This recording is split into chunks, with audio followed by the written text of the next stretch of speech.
Ουδής αναντικατάστατος λέμε και μας λένε να λέμε. Ό,τι κι αν λέμε, ο κάθε άνθρωπος είναι και μοναδικός και ανεπανάληπτος και ποτέ αναλώσιμος. Στη ζωή μας σχετιζόμαστε με πολλούς ανθρώπους, για κάποιους από τους οποίους νιώθουμε αγάπη. Ανάμεσα σε αυτούς όμως ξεχωρίζει ο ένας, ο πραγματικά μοναδικός. Ποιος,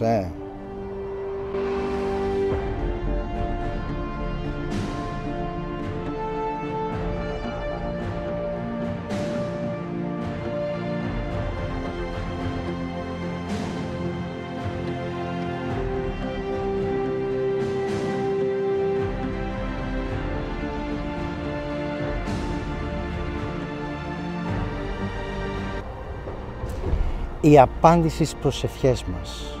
Αυτός που από την πρώτη μας ματιά είχαμε τη βεβαιότητα ότι γνωριζόμαστε πάντα.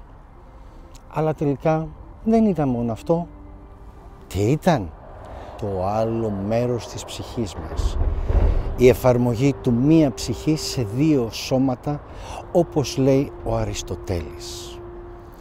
Είναι εκείνη η θεϊκά δοσμένη συνάντηση μέσα στην οποία αμοιβαία, άμεσα και πέρα από κάθε λογική βιώθηκε το ένα που είμαστε πριν ακόμα συναντηθούμε.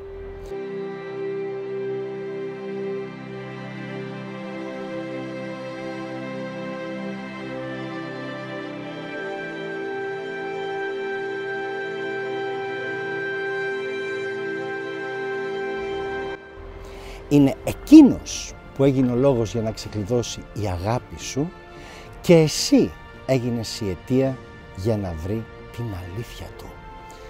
Είναι η ένωση στην οποία προϋπήρχε η αμοιβαία συγχώρεση ανεξάρτητα από ό,τι. Είναι η μόνη αγκαλιά οικογένεια στην οποία τέριαξε απόλυτα η μία ψυχή πια. Το καταφύγιο, η προστασία από την ανημπόρια, αλλά και η αφετηρία του κάθε ονείρου.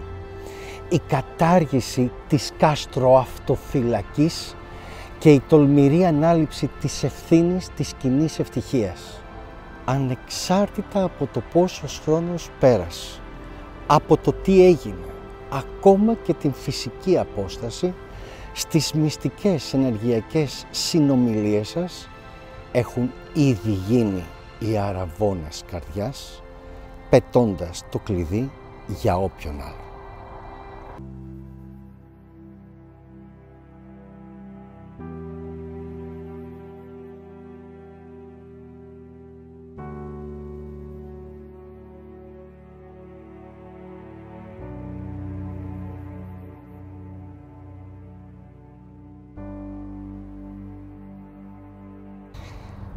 Είναι αδιανόητη η σκέψη της αντικατάστασής του.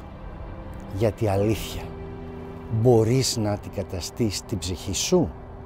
Όχι, ποτέ. Γιατί εκεί είστε και εκεί μόνο ολοκληρώνατε η απόλυτη αγάπη και ο αυθεντικός ερωτάς σας. Ο λόγος της γέννησής σας.